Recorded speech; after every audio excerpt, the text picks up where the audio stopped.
I'm very big on manifestation. I said, when I started last year and I wrote in my journal, well, 2019, I wrote in my journal, this manifestation journal I've had for about 15 years now. And I'm like, Really? um, I said I wanted to sign like one player last Yeah. year, right? And then I came in and within like first 4 or 5 months, I had 3 players. And then it was like a snowball effect where more players were coming in. I'm like, wait, this is crazy.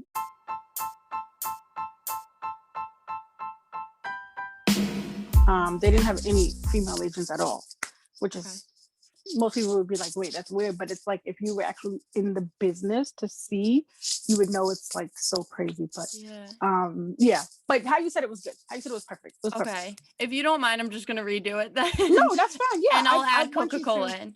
yeah, I want you to be able to just say it properly so that it's like no one be like, wait a minute, you said MSL and it's MLS. Yeah, and I Yeah. would have sounded completely stupid because obviously it's MLS. It's okay. All right. Thank you so much for calling me No out. All right. problem. No Let's start problem. again. All right. Okay. Welcome back to Women Changing the Game. Our next guest is a successful entrepreneur who has recently founded Trinity 3 Agency, which specializes in athlete and talent representation, sponsorship and partnership marketing, and experiential events.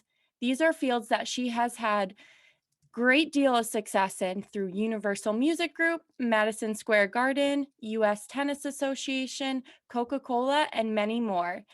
Just last year, she became one of the first African American FIFA and USSF female soccer agents in the USA, continuing to trailblaze most recently as the only female soccer agent to represent players drafted in both 2021 NWSL and MLS Super Drafts. Welcome, Maggie Ntim. Thank you. Thank you so much. Thank you I'm for so coming excited to on. be here. Thank you so much for having me. I'm super excited. Yeah, we're excited to have you, and I'm sure all of my followers are ready to get some knowledge from you, advice. And if you want to clarify anything in that bio right there, go ahead and give yourself an introduction. Oh well, thank you so much. No, I think you've done a fantastic job at being able to kind of like put it into a brief. I mean, many people know me from, obviously I'm from Queens, New York City, born in Brooklyn, raised in Queens.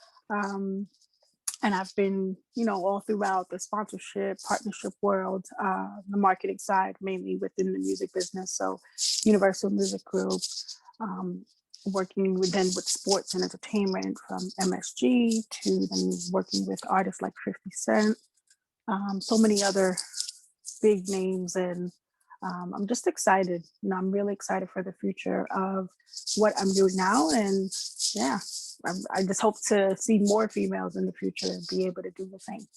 Yeah, 100% us too. And it's really cool. You're kind of setting a path for everyone. But so many things that I just named that you're working on and that you've, had experience in. So, tell us a little bit about your work ethic and time management skills. How do you balance all these amazing things? And what are your kind of keys to success thus far? Well, that's a great question. I mean, the work ethic is something that, you develop over time. And it's, for many people, they'll say you're born with it. I think I was kind of born with it, like that, just that hustle, that drive, that ambition to always want to succeed and just Yeah. keep going and going and going. And so that's where a good part of that comes from. And then, being like first generation born here, so my family didn't, have much. And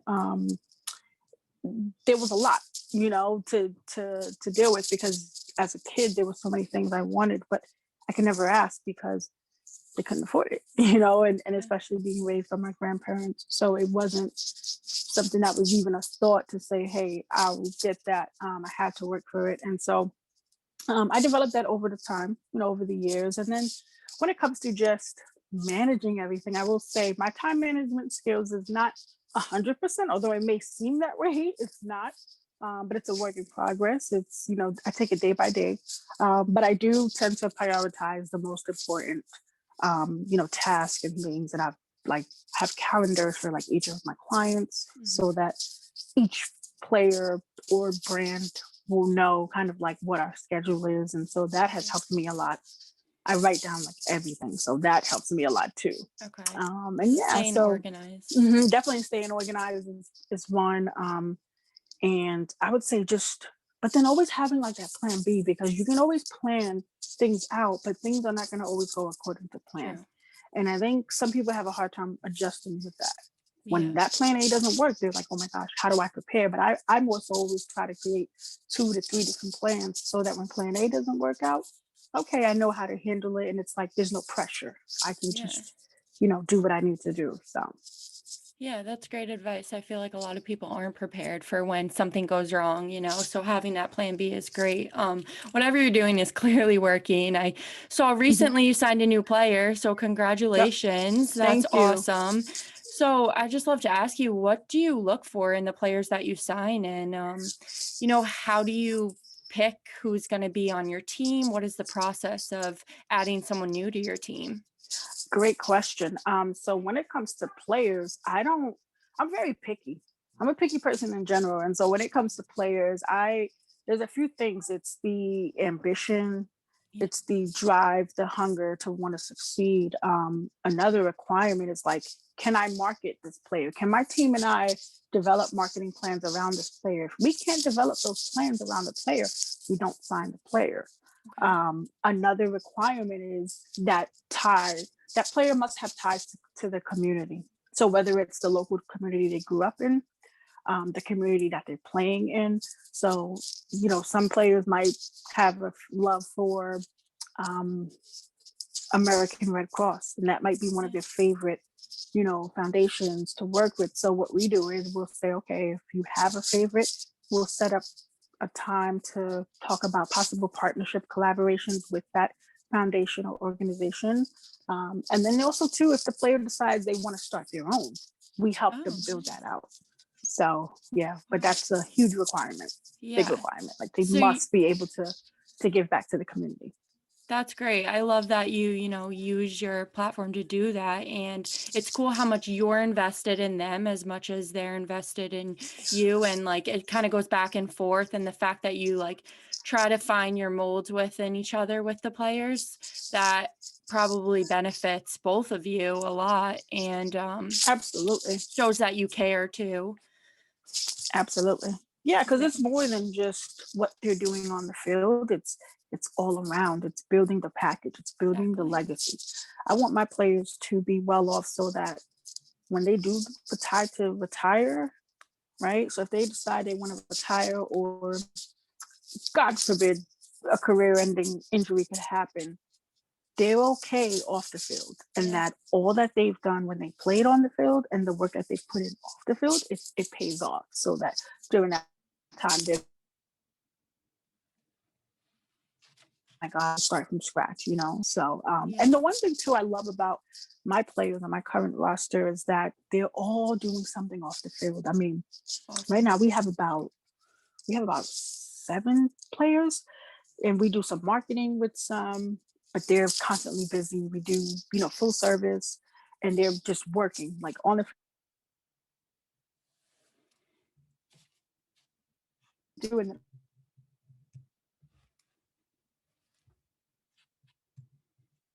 Nope, I lost you, I think.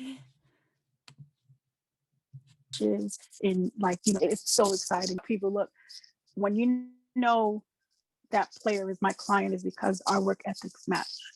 And you'll know they're constantly staying busy, doing things and Yeah. doing things for the community, and you'll say, oh, definitely one of Maggie's people. Yeah, So it shows who you are, as an mhm, agent, who you are as an agency all together. That's great. yes. So what's your favorite thing about, that and being an agent, and what's the best part about it, would you say? And then what's also a hard part about it? Oof. Yeah, there's a lot of hard parts. I think one of the best parts for me is when that player tells me, thank you, Maggie, for really being able to do this, whether it's renegotiating a contract and they're getting more money in their pocket to where they probably never had that before. So they're Yeah. super excited, or it's helping them bring to life and execute their vision for a clothing line or a foundation. And Mhm. when it's all put together, it's like, wow, I actually have an agent that it's it's deeper than that. Like they care, like you said.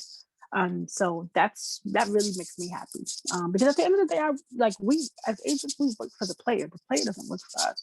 Yeah. So once you get into that relationship, you have to understand that it's about what you're putting in for that player. And if it's not working out, then it's okay to separate. But if you're gonna commit to that player commits to you. It's kind of like a marriage, right? So Yeah, um, so you got to put in the work.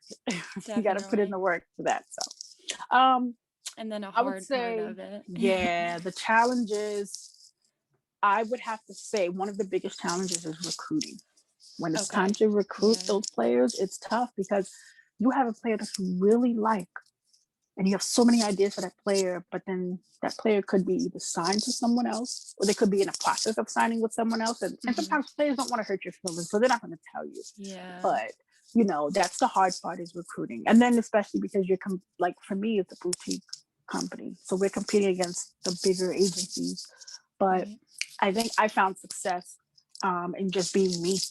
Yeah, Being of me. course. The history of my agency it's fairly new, but it's a little bit under like 2 years old. So it's like, you know, there's great history. There's things that have been accomplished within the agency in a short time that some of the bigger agencies haven't even accomplished at all. So Yeah. I figured like that's the authentic part, and I don't know how to be anything different but that. So Yeah. And it's so cool that you just recently entered as one of the first African American female soccer agents in the USA. Congrats on that. It's thank you so amazing. And, much. what are the challenges that you've came across with this? And I mean, also on the opposite side, what are the positives? I'm sure that probably motivated you as well. Yeah, coming in, I've always been a fan of the sport since like the age of 4. And when I was working like the men and women's World Cup in 2018, 2019, and that was before I became an agent. But I was like, man, the lack of representation, especially on the women's side, I felt like, where are the female agents representing these women? This doesn't make any sense. And Yeah. then I went looking, couldn't find them. I couldn't find a black female agent that looked like me in this, sport. And I said, okay, doesn't seem like there is one. So I want to do this. And Cool. I'm so passionate about it. And just, especially when I was reading about, the fight for gender, equality and equal pay. And I'm just like, man, only if these women understand, like, you can negotiate things with your contract. Don't let nobody tell you no that you can't. You can negotiate some things. And you can build a brand off the field that can help even with that, because you may not be getting a lot on the field, but you can get things off the field that can help that. And I'm like, do these women know? Are their agents telling them that? So, when I went through the process for it, I was so happy, and then of course coming in, it has its challenges, being not just a minority, an African American, and being the first, but also being a female. So it's like double, what I'm saying? I'm dealing Yeah. with twice as much drama, right? Because now I have the male that are like, okay, not only is she a female and she's quote unquote stepping on our territory, if you will, Yep. but she's a black female and she's one that's vocal and is going to speak her mind and is going to do all these things. So I'm like, yeah, get used to me. I've had a few male agents tell me that this is not for me. I should leave it to them, and I'm like, well, you better get used to me because it's going to take a whole lot. And I think even with the draft itself, with the NWSL draft and what we just saw with the history that was made, the first round alone having 7 women of color being drafted um, is just a blessing. So cool. And even like one of my players who she went as the first female drafted from her school. Wow. And so, yeah, Sydney Snyder, and that was just Cool. amazing in itself. And I, and then of course going into the MLS draft like a week later, being the only female agent in that draft, I was like, look, most of these guys in MLS know me already, and even that, like, it was reaching out to them for about 10 months, getting acquainted with the ones that knew me and the ones that didn't know me, and letting them know like, hey, I'm Mrs. Maggie Ntim. And it was nice to see guys respond like, "Hello, Miss Maggie," So I was like, okay, Yep. okay, we're getting somewhere, And some of them were like, "Is this a joke? Like a female?" And when they Really? realized, like, Wow. okay, not only is she in the sport, but she actually knows the sport and is a Yep. fan of the sport, Yeah. and I think that's where the respect factor came in, from a lot of these men and even other agents. There's been some male agents that have been very supportive, and they're like, Mhm. damn, she's really passionate about this sport and changing things, like from the women's side, wanting to really help these women, like I said, understand their value and their worth on the field and off the field, pushing for women's soccer to get more investment, whether it's funding from investors or sponsors and brands to Mhm. invest in it. And as we know, obviously, women's sports as a whole, it's like we need way more investment, Yeah. because that 0.4% of sponsorship dollars that goes into women's sports is disgusting. Yep. It's terrible. So, I'm going to keep fighting for that to change that. I can't tell you the percentage of what I would like it to be, but I'm gonna just tell you I'm going to keep fighting to choose that at Yeah. some point in my, That's in great. my career. And yeah, and then on the men's side too for MLS, just helping, a lot of these guys that are talented and they want to play. Yeah. That's all they want to do is they want to play. They want the opportunity, and so that's I enjoy every moment of it. Honestly, I enjoy every moment of it. But once again, there are challenges. Right. So, like I mentioned, being a female and then being a black female, unfortunately, racism exists. So I deal with that. I deal with some men that can't take the fact that I'm in this business and I'm here to help these women.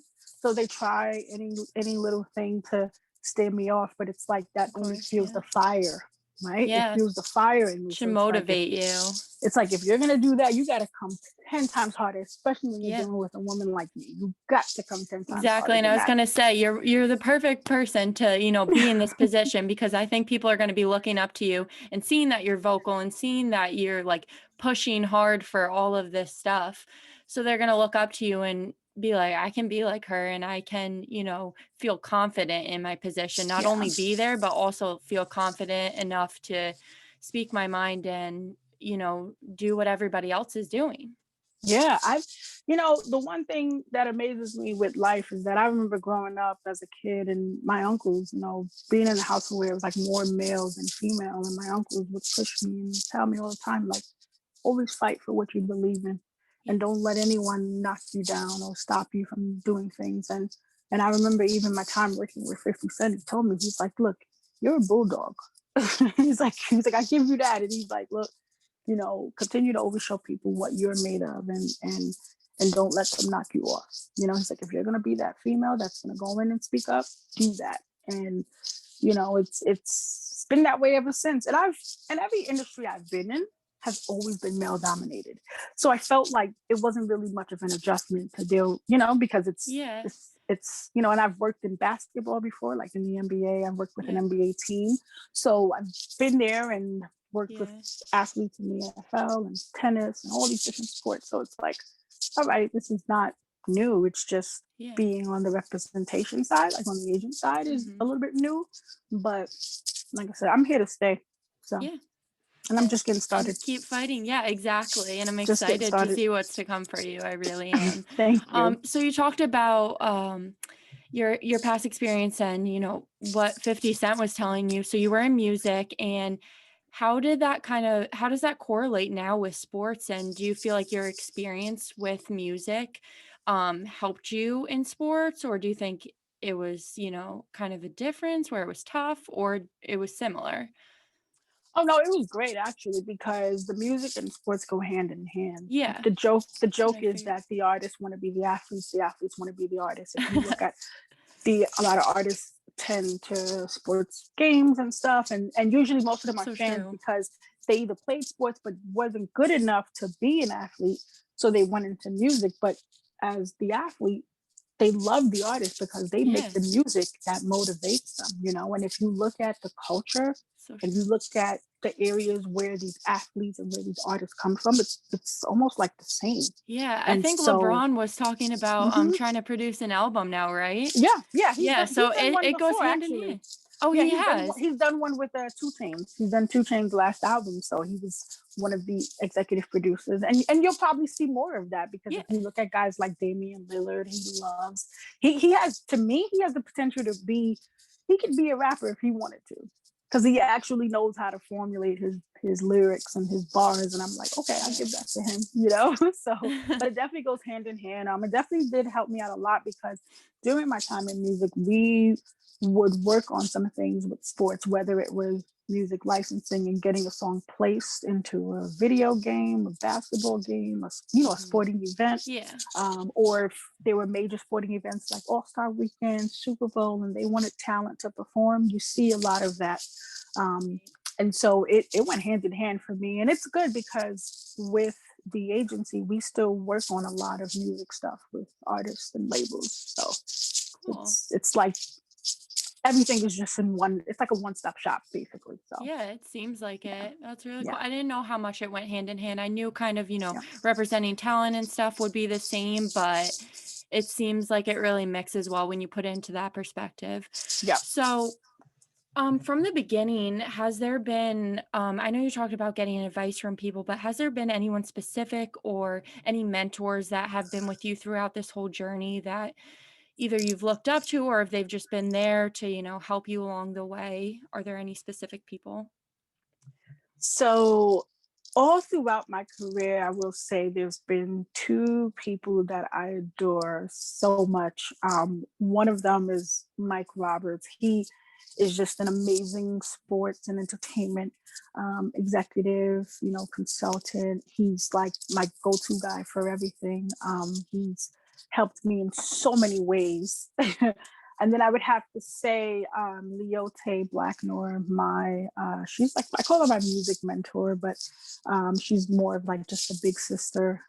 She just, has done so much in the business, over 20 years in the music business, but and just have helped me be able to kind of like see, the difference in things from, sports and music and bridging the gap between that and then brands. And I would have to say within the soccer space, I really do adore Kadani McAlpine, who is USC's head coach for the women's soccer team. I mean, anytime he speaks, it's like I got a notebook and pen because I know he's about to share some tools, and I have to say, I'm like, can you repeat that again? Even though he won't know, I'm like trying to write that down. But but he has helped me a lot within within the soccer space, and I'd probably have to say to my client Samantha Johnson, she's just like Cool. amazing because even though she's my client, many people will say, well, Yeah. man, like we literally have like that sisterhood. And if there were things that I didn't know, she would tell me from the player side because this is someone who's a veteran that's been Mhm. playing since, she was 5 and over 25 years, understanding the business and the game. But, it's like we kind of just meshed so well that it was only right. And even when I signed her last year, she became my first woman footballer. So it was perfect. Yeah. It was perfect for us. And yeah, she just, and honestly, all of my clients, like, they inspire me. Yeah. All of them. I love All of that. them inspire me. And everyone that has just come in contact with me has been such an inspiration. There's organizations like Women in Football that is based in the UK that I'm a part of. Cool. They have been supportive. Women in Soccer, which is a new organization started here for women in soccer. I'm one of the founding board members, and they've been very Amazing. supportive of me too. And so it's like wow, I have that support, and I wouldn't trade it in for the world. So I love Yeah. it. It seems like you have an amazing support system. I was actually going to ask if you wished that you had, more mentorship as the first female agent, but Absolutely. okay. Yep. Absolutely, yeah, Of absolutely. course. Yeah. You wish you had just a little. There's always more because I will say Yeah. this: there is no blueprint for this, Hmm. and that's something that I learned. Like it's a lot of stuff I had to dig Yeah. for, on the agent side, but it's also good because I'm used to that. I'm used to like just digging in for the heavy research Hmm. and like researching and finding what I fine. And then calling who I know and asking them tons of questions. So Kadani's one of those people I'll call. I've developed some great relationships with some like scouts and GMs in the leagues. And so I'll call them and ask certain questions. And I just appreciate them being there, and that says a lot too when they can take your call, or as I like to say, when the person's open to giving you their number and saying, hey, let's talk, 9 out of 10 times, that's a good feeling. If they just keep you on email most of the time, it's like, I don't know. But Yeah. yeah, but I'll say this. The plan is going further in the future is to help develop some type of blueprint so that the next generation of soccer female agents that come in will have something to kind of like help them along the way. That's amazing. I love that. I think that's really important, especially, where you are right now. Everybody's going to be looking up to you, but then also to give that, kind of blueprint for them is going to be key to their success as well. And absolutely. So that's something you want to do in the future. And then is there any other just goals you have right now that you're looking forward to in the future? Just any dreams for yourself and where you want to be in your career and what you want to do and how you want to make an impact again? So part of being the CEO of Trinity 3, that was one of the goals, to start my own company. So I could check that off. A goal was to have players drafted in the NWSL and MLS. I could check that off. But we still keep it going, but I can check it off. And I would say maybe representing a player that's like on a national team for USA. Being American, I would love that, whether male or female. So for the women's national team or male national team, definitely. And I would say just continuing to make that impact for more women to want to be agents in this space, for men and women of color to know that, okay, I've always had a passion for soccer and I'm seeing people in this sport that looks like me. Mm-hmm. And so it's okay to pursue that career and not put it on the back burner and go into another sport, even though soccer was my first true passion. So in that sense, and I would say one of my biggest goals for the future is to own a team. Yeah. To definitely start my own team or league. And I would say those two, and then owning my own stadium. So that would be like a multi-sport stadium. Yeah. Wow. Yeah. I love those goals. And yeah. I foresee them all in your three. I foresee them. We're going to manifest this right now. Yep. Those things are going to happen. But exciting. A majority of my career, I always manifested it by writing it down. I said I wanted to work with Nas and 50 Cent, and I wanted to work for Coca-Cola or Pepsi, and I got to work for Coca-Cola and do some work with Pepsi.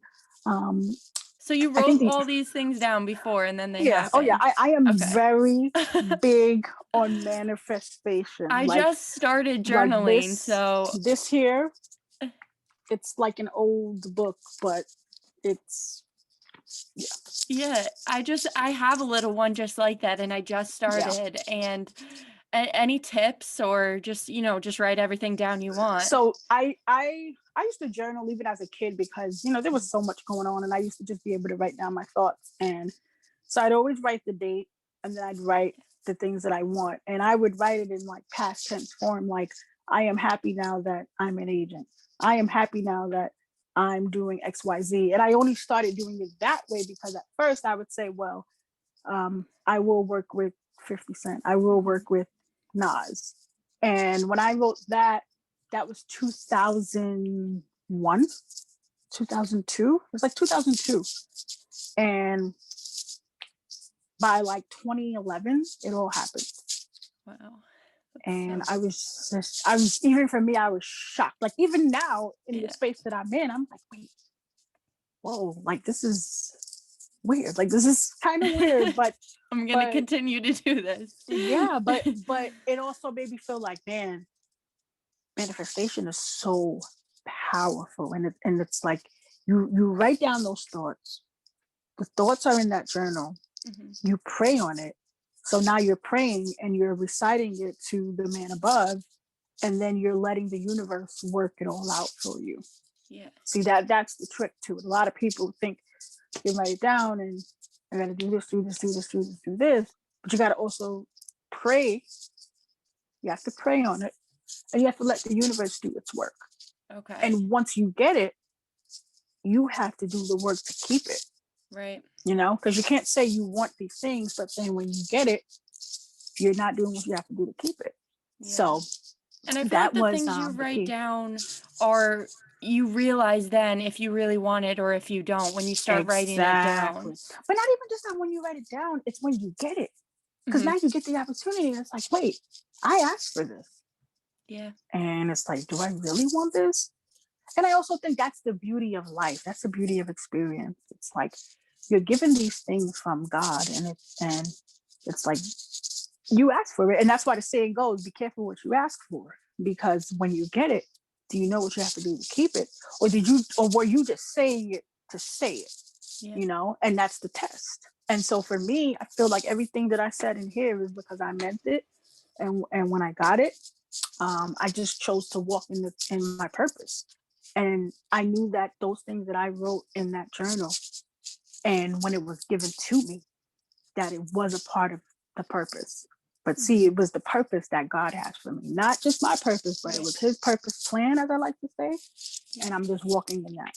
So I love that. I love how we just talked about that because I feel like that's really important, especially, for people to know the details of it. Because even now, just starting, I kind of feel like, oh, I have to work really hard for these things. And yeah, obviously you do, but also you just have to realize, take a step back and be like, okay, let's just let it work out. How it's supposed to happen will happen that way.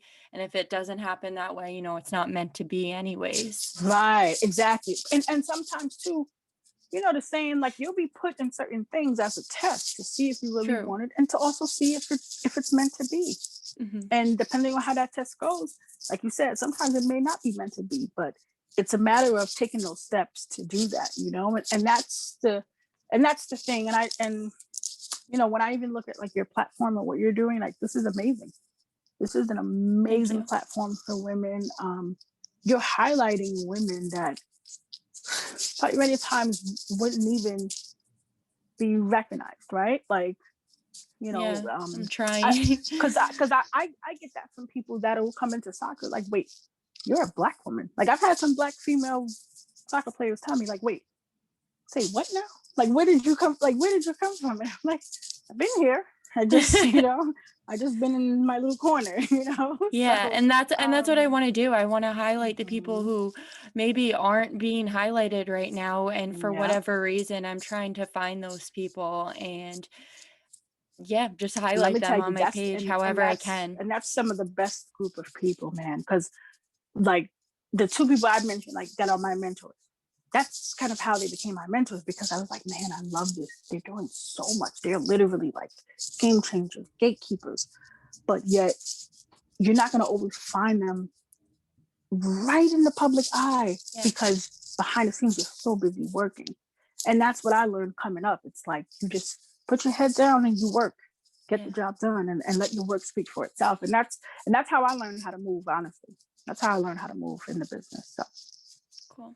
So other than the manifesting, the last question I just want to ask you is what advice do you have for girls looking to be an agent or just be in your position as an entrepreneur and get to where you are now? What's a piece of advice you would have for them?